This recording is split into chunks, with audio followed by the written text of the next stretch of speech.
La Semana de Oro es la más importante del calendario japonés. Un periodo de festivales. Es la eclosión de la primavera y el renacer que la acompaña. También es uno de los raros momentos en los que los japoneses se toman vacaciones. Una oportunidad para regresar a las raíces. Los japoneses sienten fascinación por su historia y muchos dedican esta semana a viajar al pasado, el de los samuráis y los shogunes. Entre los siglos XII y XIX, el país se encerró en sí mismo.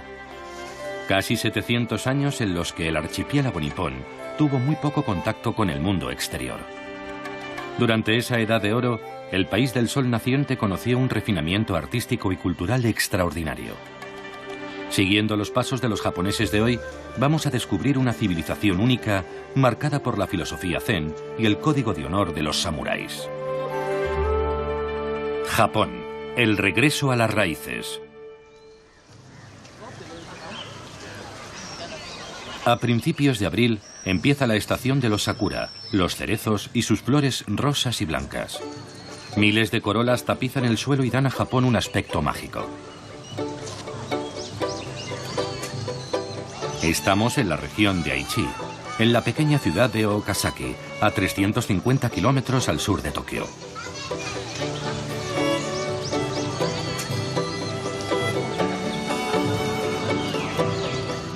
Los japoneses celebran Hanami, 16 días de fiesta, el tiempo que tardan los cerezos en perder las flores.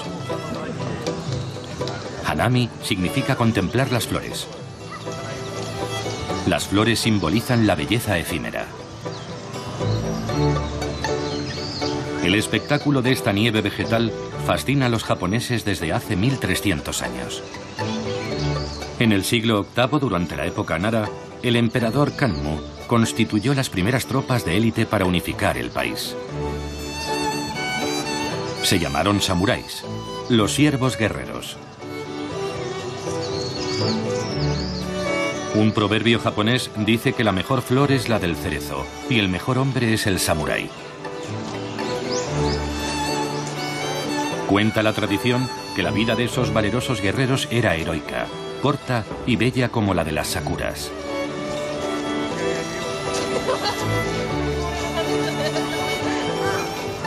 La lluvia de pétalos despierta el alma del Japón tradicional.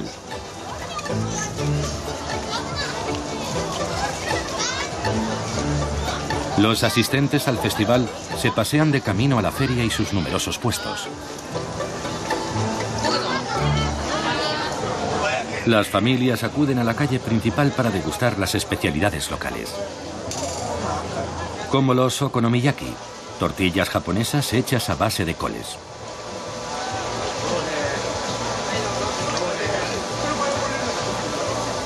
O el popular yakitori, literalmente pájaro asado, las famosas brochetas de pollo o cerdo.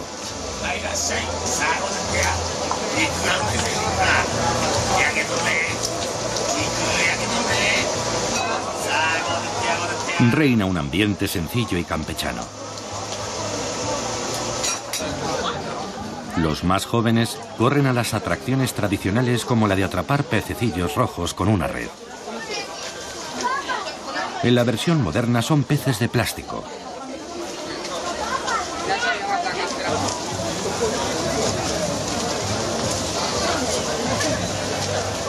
Un poco más lejos encontramos un ring de boxeo.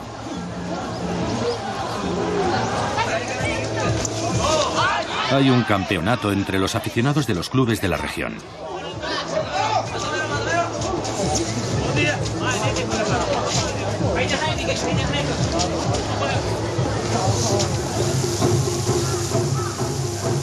Al otro lado del foso, al pie del castillo, la fiesta también está en pleno apogeo. Este elegante edificio de 5 plantas fue construido en 1524.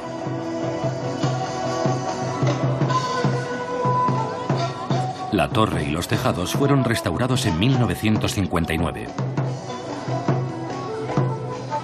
Era la residencia del shogun.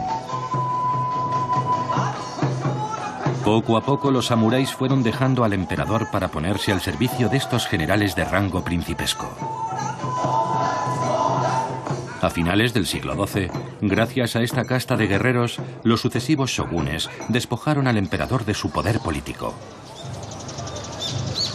Era el principio de la época feudal, 700 años durante los cuales Japón se encerró en sí mismo.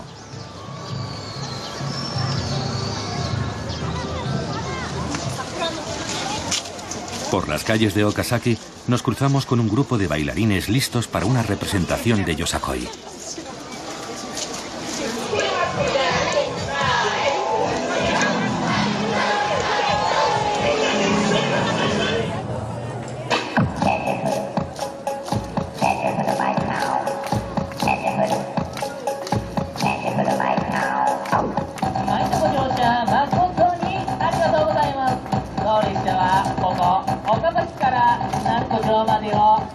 Se trata de un baile en grupo muy popular en Japón que fue inventado en 1954.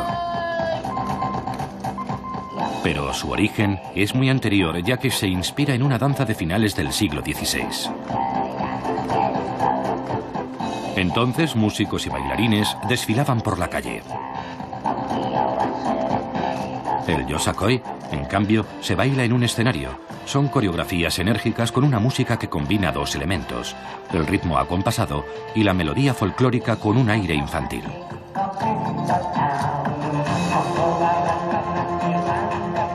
Los bailarines llevan en las manos unas tablillas de madera que en un principio se utilizaban para ahuyentar a los pájaros de los arrozales.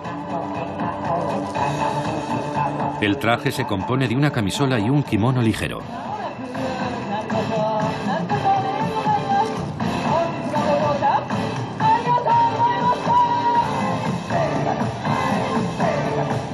Hoy se enfrentan varios equipos de Yosakoi ante un público experto.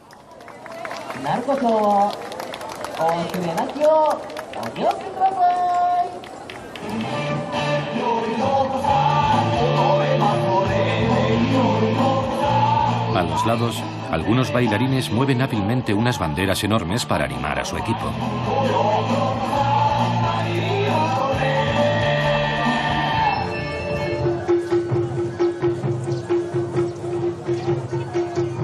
Dejamos Okazaki y nos vamos a Kioto, la antigua capital imperial.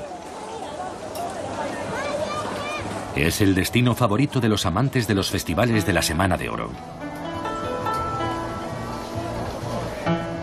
Un poco de historia. En el año 794, el emperador Kanmu se instaló en Kioto, en la región de Kansai, en el centro de Japón. Durante 800 años, la llamada capital de la paz se convirtió en el centro cultural, político y religioso del archipiélago.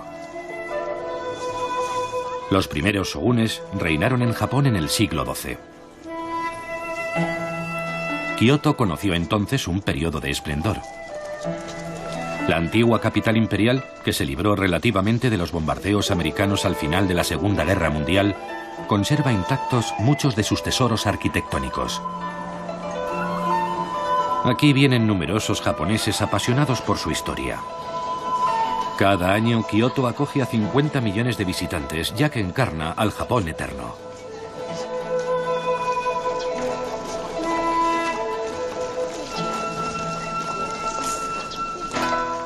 Vienen a admirar sus magníficos templos perfectamente conservados. Uno de los más emblemáticos es el templo Kennin-ji, monasterio fundado en 1202. Allí, tras su paso por China, regresó el monje budista Dogen Zenji, con una nueva forma de meditación, el Zen.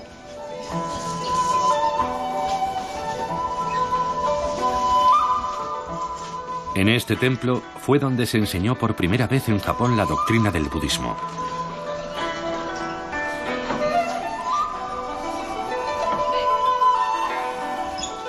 En el templo principal se pueden admirar las pinturas que adornan las puertas correderas y los paneles de papel que delimitan el espacio interior de las casas tradicionales.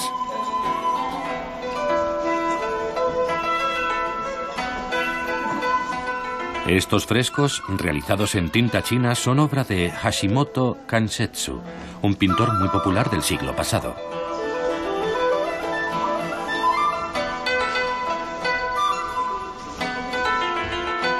representan la vida de Dogen Zenji, difundiendo la doctrina Zen.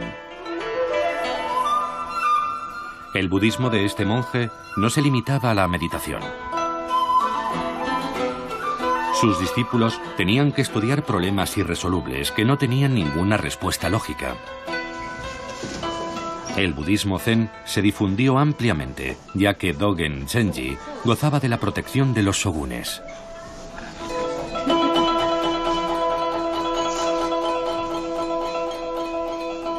En otra sala hay unos paneles dorados. Son una réplica de una de las pinturas más famosas de Japón, realizada en el siglo XVII por uno de los grandes maestros de estampas. Representa a los dioses del viento y del trueno.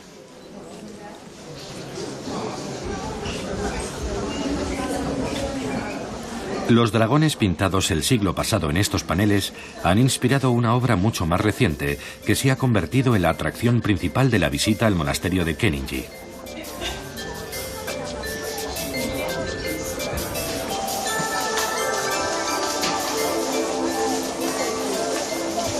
Un pasaje cubierto que hay que recorrer con los zuecos rojos que el monasterio pone a tu disposición. Conduce a un impresionante vestíbulo de madera del siglo XVIII.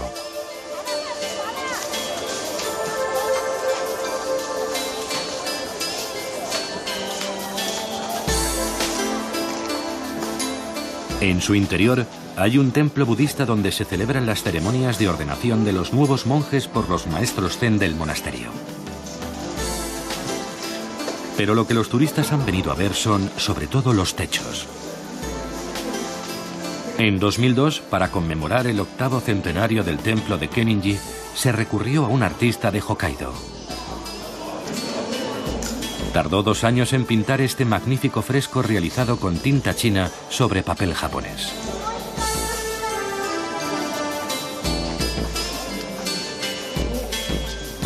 Mide 11 metros 40 por 15 metros 70. Representa el combate entre 2 dragones celestes.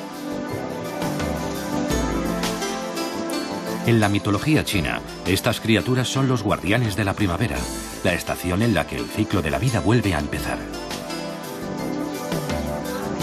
En sus garras llevan la piedra mítica para los budistas, que cumple todos los deseos.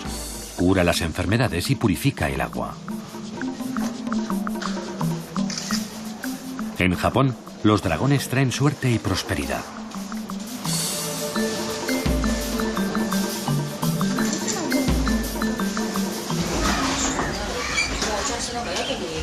El monasterio de Kenninji es un complejo formado por pasillos, templos y jardines zen propicios para la meditación.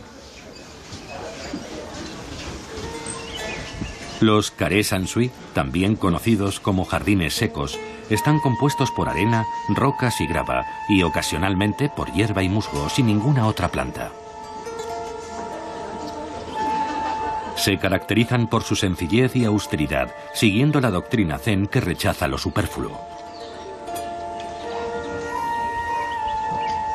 Son jardines secos porque no hay que regarlos.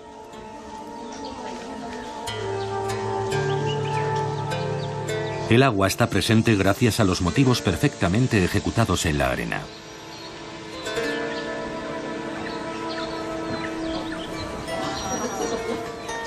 Es un paisaje propicio para la meditación. Ayuda a los monjes a alcanzar el estado de serenidad, alejando de la mente cualquier pensamiento. Al norte de la ciudad, otro jardín ofrece motivos rectilíneos.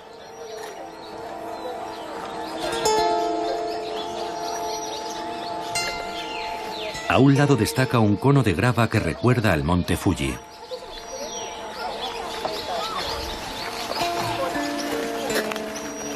Los jardines zen son muy populares entre los turistas que quieren disfrutar de la tranquilidad de la primavera.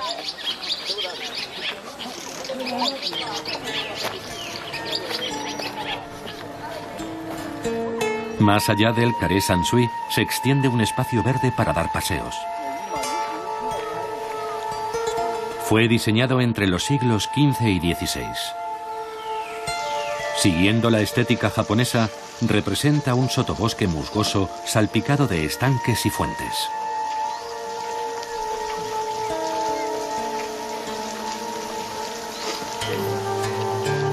Los paseantes acostumbran a tirar monedas en el centro de uno de esos estanques, creando una alfombra plateada. Es el lugar exacto de las cristalinas aguas donde se refleja la luna llena.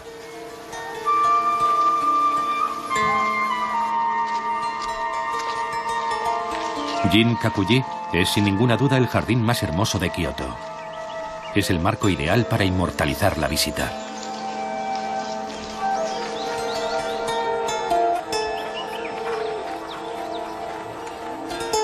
El jardín guarda un tesoro de la arquitectura japonesa del siglo XV, el pabellón de plata. Fue construido en 1482 por el shogun Ashikaga Yoshimasa. El pabellón marca el apogeo de su poder y está considerado como una obra maestra de refinamiento y sencillez. Pero su reinado terminó con una guerra civil. Cuentan que se quedó solo en su jardín mientras Kioto ardía. A principios del siglo XVII, un nuevo clan de shogunes, los Tokugawa, tomó el poder. Comenzó entonces la era Edo, que continuó hasta el siglo XIX.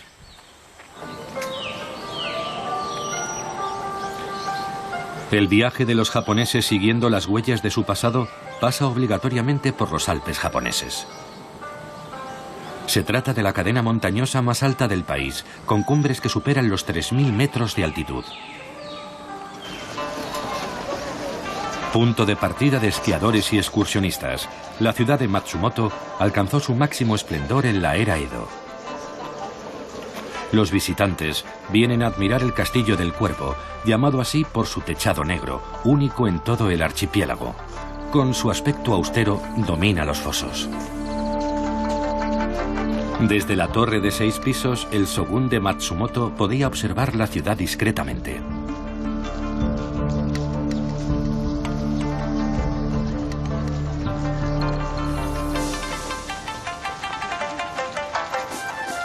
La pequeña torre de la derecha contiene una habitación dedicada a la observación de la luna.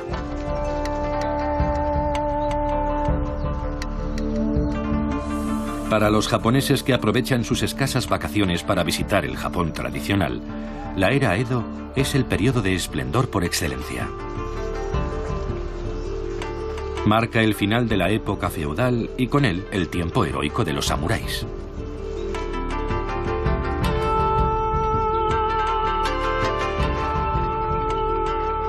Tras siglos de conflictos, el país disfruta por fin de la paz, y los valerosos guerreros empiezan a ocupar puestos de consejeros, guardias o mensajeros del shogun.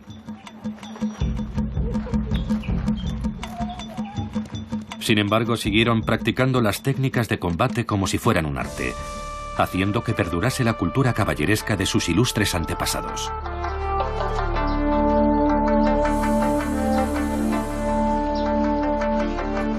En el parque del castillo, los visitantes también pueden asistir a una ceremonia del té.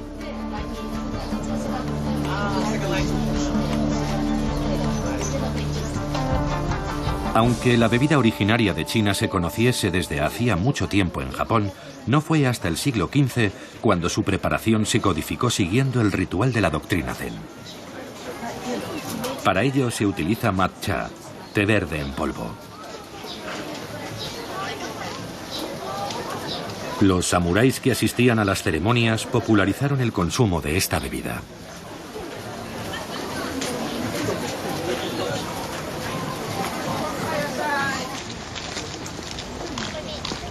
La región de Matsumoto también es famosa por una especialidad culinaria que ha conquistado al mundo entero: el ramen, la sopa de fideos japonesa. Cada restaurante guarda celosamente en secreto su receta. Aunque parezca un plato sencillo, para realizar un delicioso ramen se requiere una destreza excepcional. Hideaki Horiuchi es famoso por el sabor sutil de sus sopas.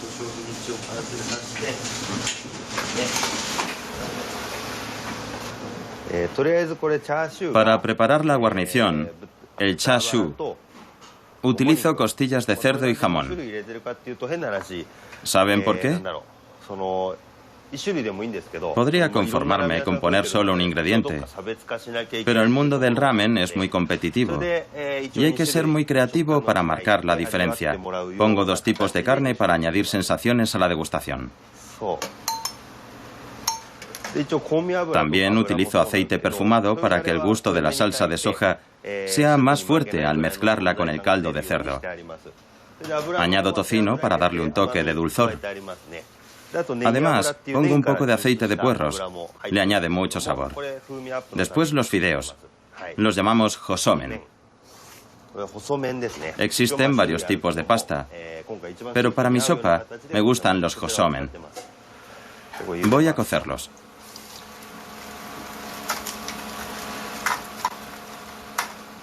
El agua tiene que permanecer a temperatura constante, hirviendo.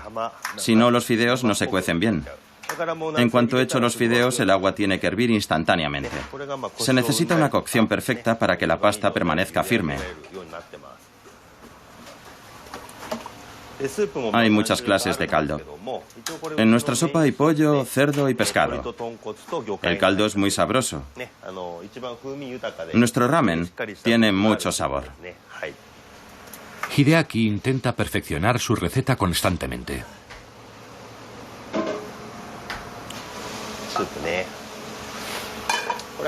Mi sopa tiene un color blanquecino porque yo bato el caldo para hacer una emulsión, como se hace con la mayonesa. En principio, el agua y el aceite no se mezclan bien. Por eso al batirlo se mezclan perfectamente y conseguimos una emulsión. La sopa está lista en solo unos minutos. Detrás de la aparente sencillez se esconde un gran conocimiento y el cuidado del detalle. Es una sopa muy sabrosa y nutritiva. Esta es nuestra especialidad, el shoyumen kokunigori. Los restaurantes de ramen compiten constantemente por conseguir el sabor más auténtico. Yo como ramen desde que era pequeño, pero ahora forma parte de la gastronomía, no como hace 20 o 30 años. Es decir, que este plato constituye la esencia de la cocina japonesa, el dashi, el caldo japonés. Además, el paladar de los clientes ha evolucionado mucho. El restaurante está listo para recibir a su clientela de gourmets.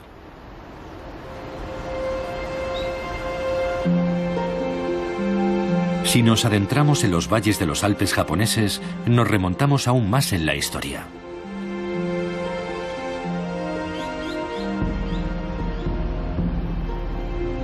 Durante la Semana de Oro, a los japoneses les gusta visitar pueblecitos como este que parecen congelados en el tiempo, en los que tienen la sensación de pasear por un decorado de película. Narai es, sin duda, uno de los mejores conservados. La calle principal de 1 kilómetro está llena de casas de madera tradicionales.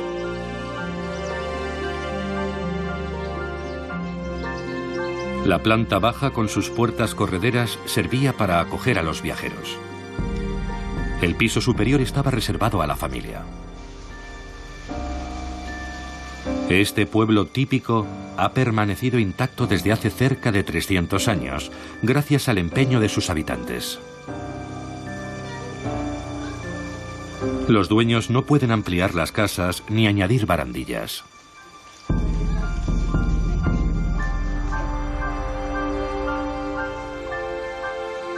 Narai experimentó un notable auge en el periodo Edo, cuando el poder de los shogunes se desplazó a la actual Tokio mientras que el emperador se quedaba en Kioto.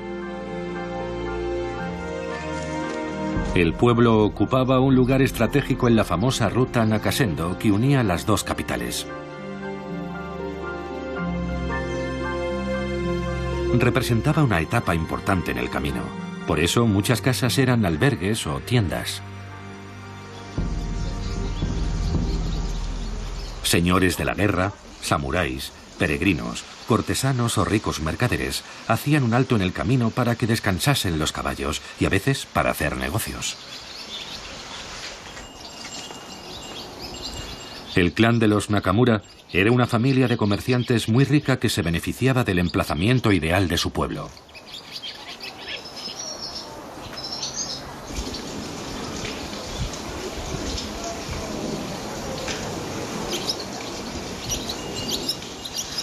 En la actualidad, los turistas visitan sobre todo las tiendas de artesanía local. Llevarse un souvenir de Narai es conservar un trocito de la historia gloriosa de los samuráis.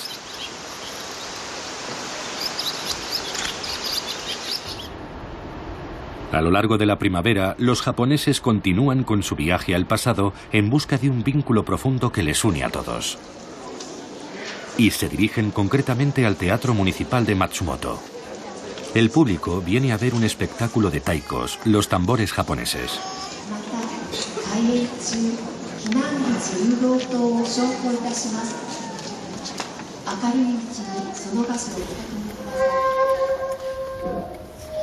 En el escenario, una de las mejores compañías de Japón, varias veces campeona nacional de taikos.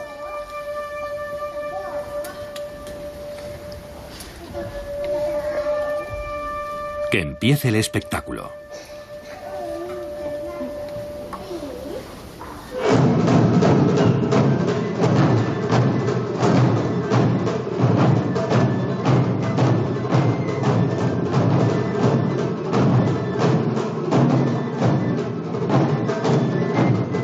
Rebosantes de energía, los taikos laten al ritmo del corazón de los japoneses.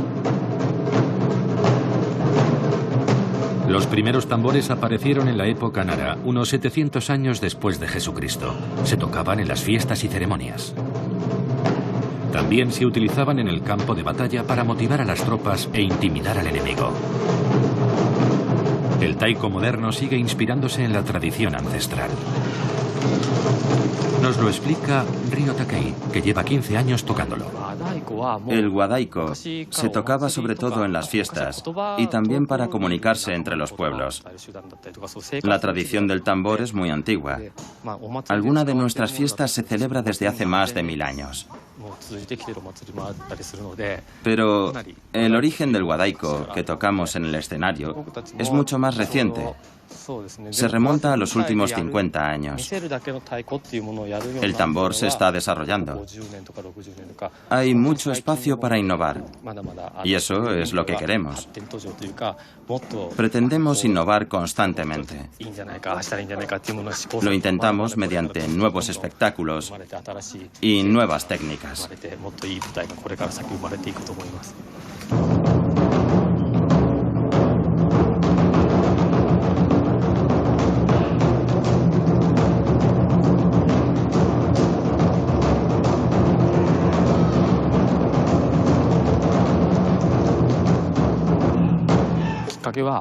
¿Que cómo entré en la compañía?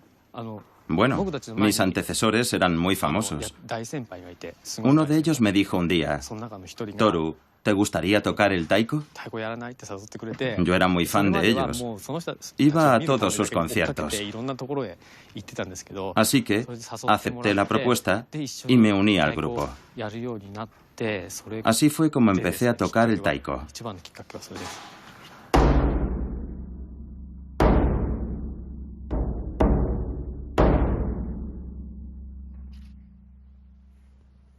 Las cajas son de madera y sobre ellas se extiende piel de gamo o de caballo. Este pesa más de 400 kilos. Este tambor se llama Okedo Daiko. La tela mide 6 shakus, es decir, 1,80 m de ancho. Más o menos mi estatura.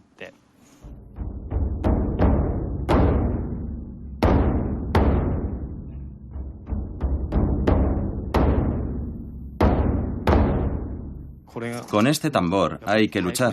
Se necesitan grandes baquetas, los bachi, con los que golpeo con todas mis fuerzas. Así es como consigo este músculo.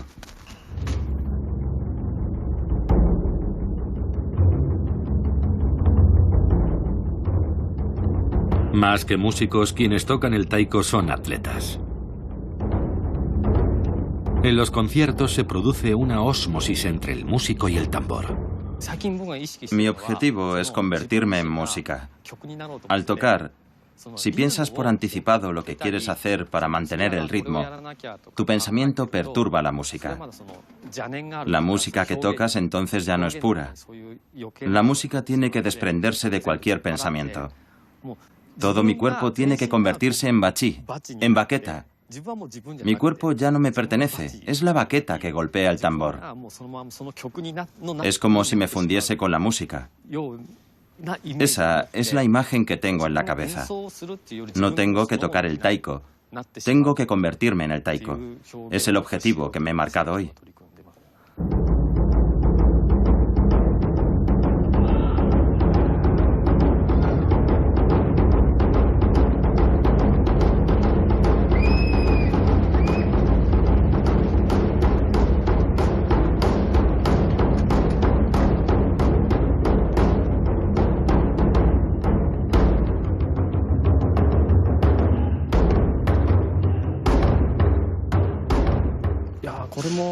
Todavía nos falta seguridad, pero todos trabajamos para acercarnos a la perfección. Si piensas que has llegado a la cima, ya no puedes progresar más. Para nosotros, no hay límites.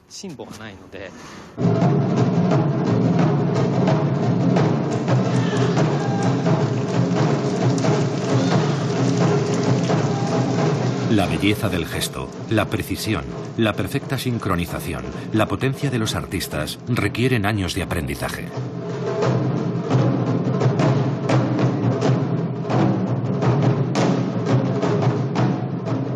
Esta compañía es una de las pocas formaciones de taikos compuesta por hombres y mujeres indistintamente.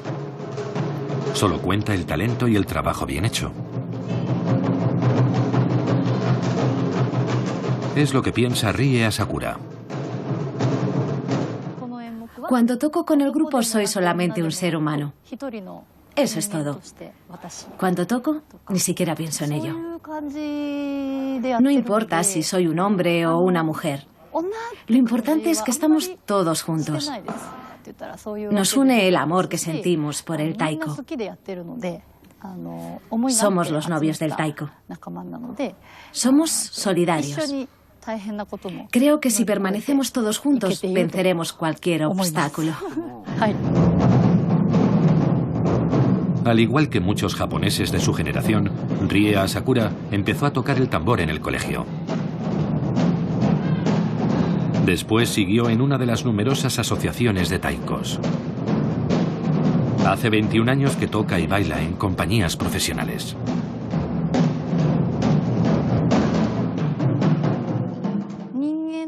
Lo que cuenta es transmitir la verdad de las emociones, toda la gama de sentimientos que el ser humano puede sentir, como la alegría o la tristeza o la ira. También incluye el lado oscuro del ser humano, pero sobre todo la alegría. Es como la vida, como las páginas de un libro que vas pasando.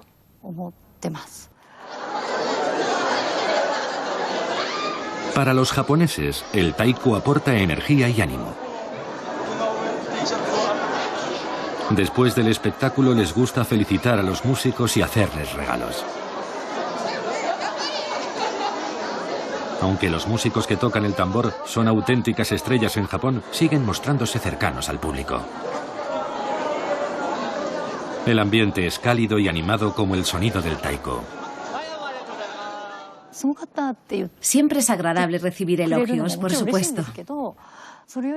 Pero con el espectáculo, yo lo que intento es llegar al espectador, a lo más profundo de su ser. Que cuando venga a vernos sienta de verdad la alegría de vivir. Me encantaría que después del espectáculo el público se llevara la alegría consigo. La compañía ha conseguido su objetivo. Sus taikos son un himno a la alegría.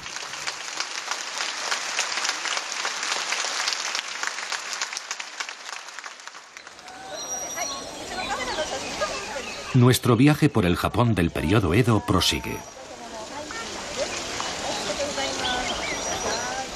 Estamos en Hida no Sato, a 80 kilómetros al oeste de Matsumoto. Un pueblo tradicional totalmente reconstruido con la intención de salvaguardar la herencia arquitectónica y cultural de la región de Gifu. Cuenta con más de 30 edificaciones, todas genuinas. En algunos casos han sido transportadas y reconstruidas alrededor del lago Gaomi. Es uno de los destinos preferidos de los turistas japoneses que vienen a recuperar su pasado. A experimentar placeres tan simples como dar de comer a los peces.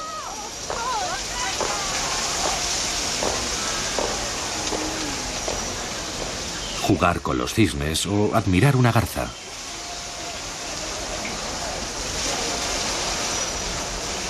La visita supone un regreso a la vida rural.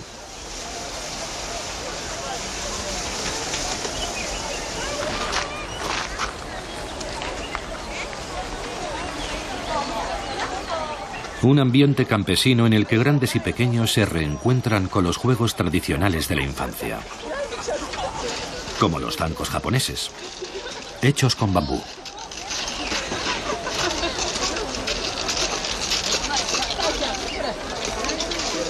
Hay que subirse al reposapiés y mantener el equilibrio colocando los dedos del pie entre los dos palos.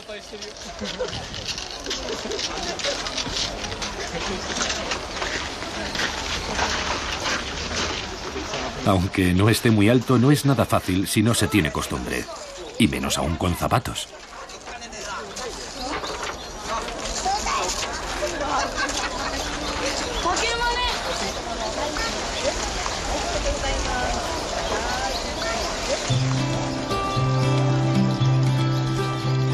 Las casas están construidas en la montaña.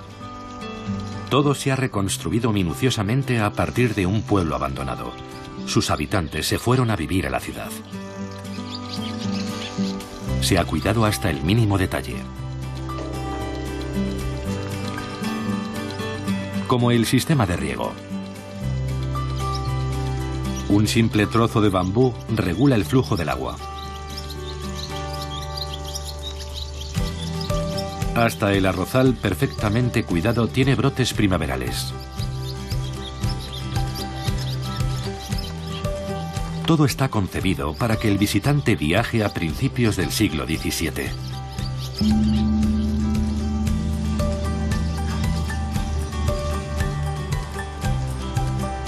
Pero la atracción principal de Hida no Sato son estas magníficas casas de impresionantes tejados de paja, características de esta zona de montaña. Los tejados tan inclinados recuerdan a dos manos que se juntan para rezar. Esta forma permite que las casas soporten los metros de nieve que caen cada invierno en los Alpes japoneses.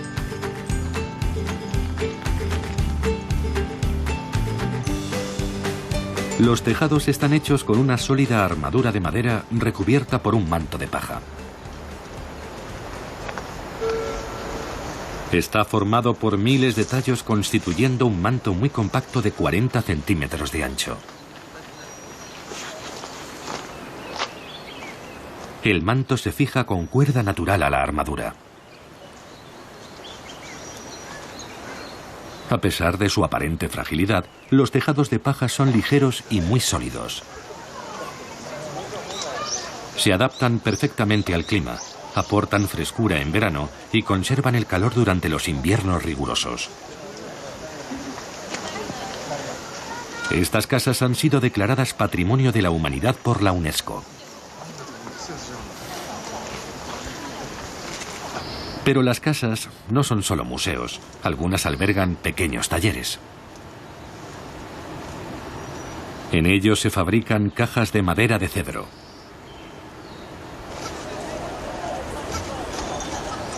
Esta tienda de souvenirs es muy popular. En ella se venden preciosos manekineko, los gatos de la suerte.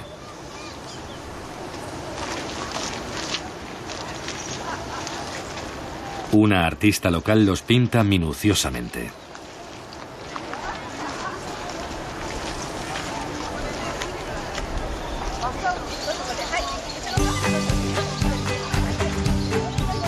Aquí vemos las carpas volantes japonesas, ondeando con orgullo sobre el pueblo.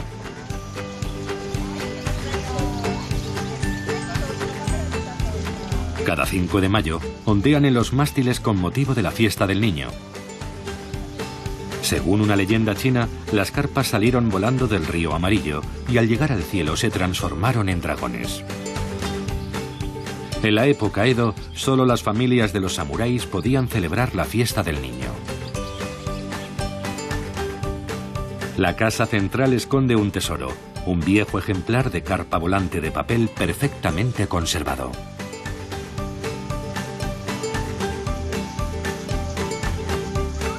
Mide 9,5 metros de largo.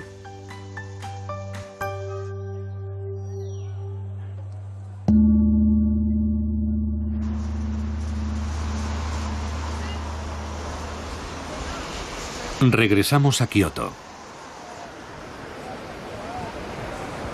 La primavera es la época ideal para visitar esta ciudad.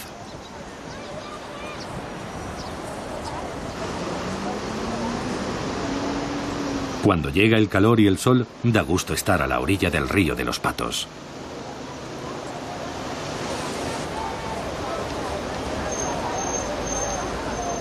El centro de Kioto es un oasis de frescura en el que la naturaleza convive en armonía con una ciudad de 1 millón de habitantes.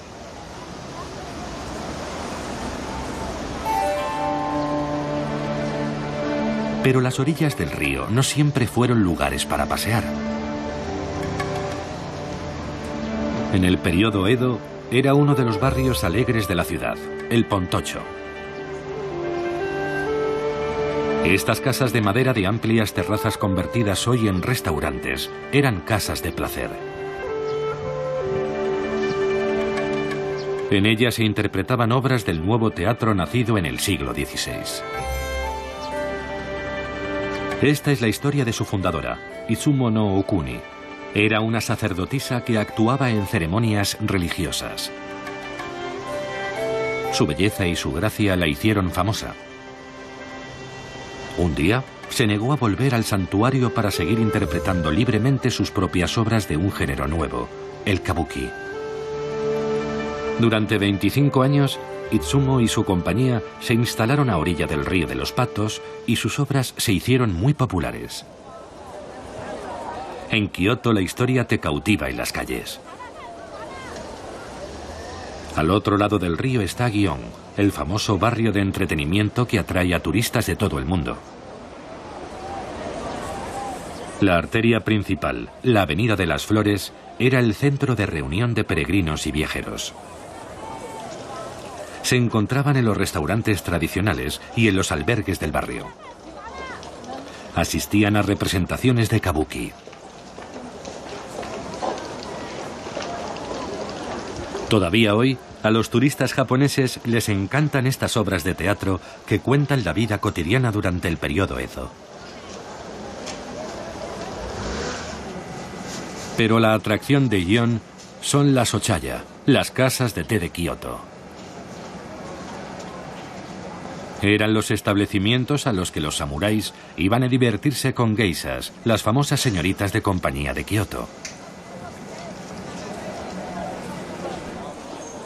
Algunas de estas casas tienen más de 300 años y en su mayoría siguen perteneciendo a las mismas familias.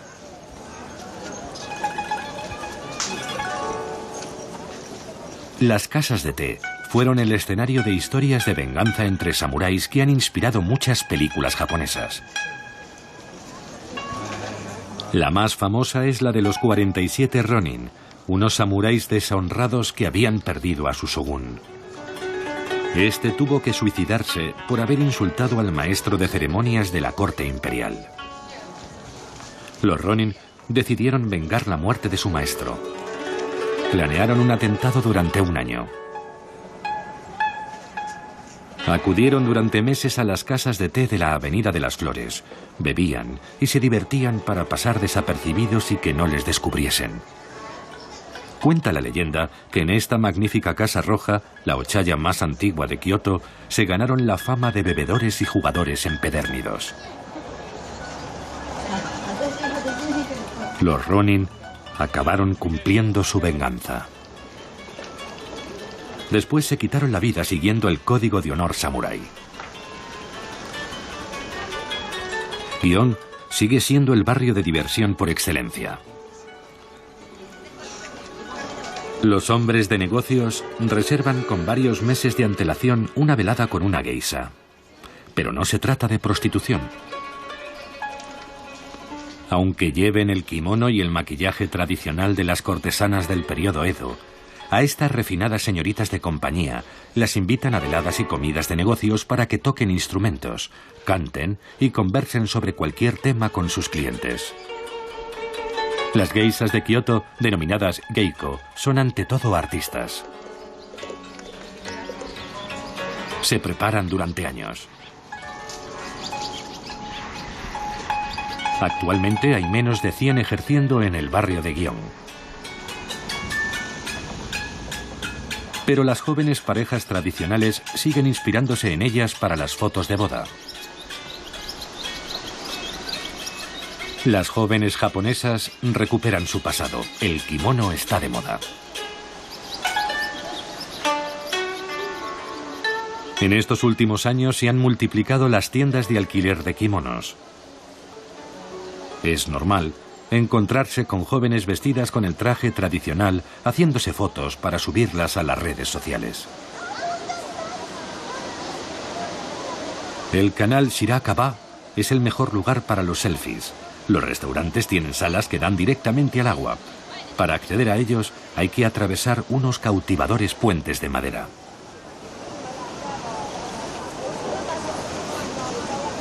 La naturaleza generosa anima a dar un paseo maravilloso.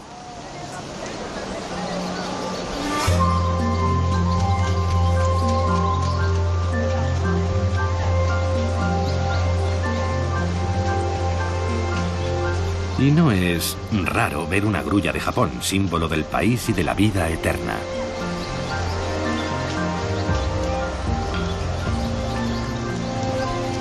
Kioto tiene un ambiente muy especial, una serenidad propicia para la meditación. El espíritu zen vive en la ciudad.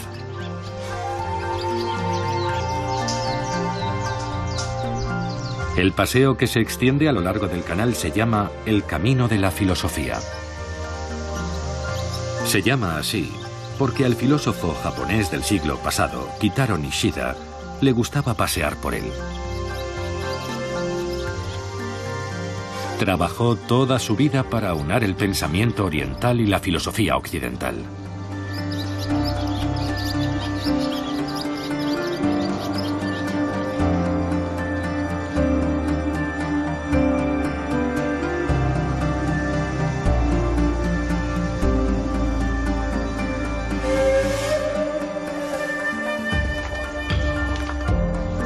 En la parte alta de la ciudad se encuentra el barrio de Kiyomizu-Michi.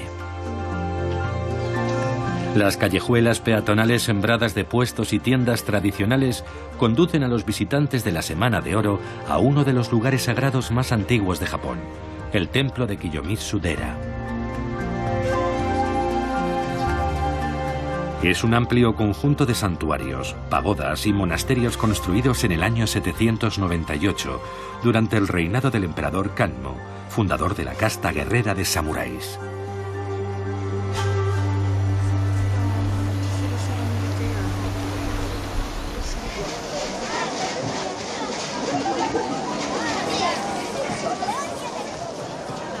En lo alto de una colina se alza una elegante pagoda roja, enfrentándose al templo monumental de Kiyomizu-dera con una fuerza y una nobleza impresionante.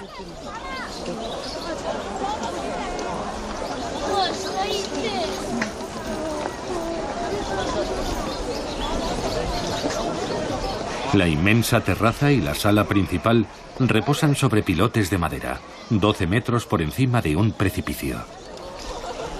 Una obra maestra de la tecnología de principios de la Edad Media. Los 139 pilares que soportan el peso de la estructura monumental están unidos con troncos de olmo de Japón de 35 metros.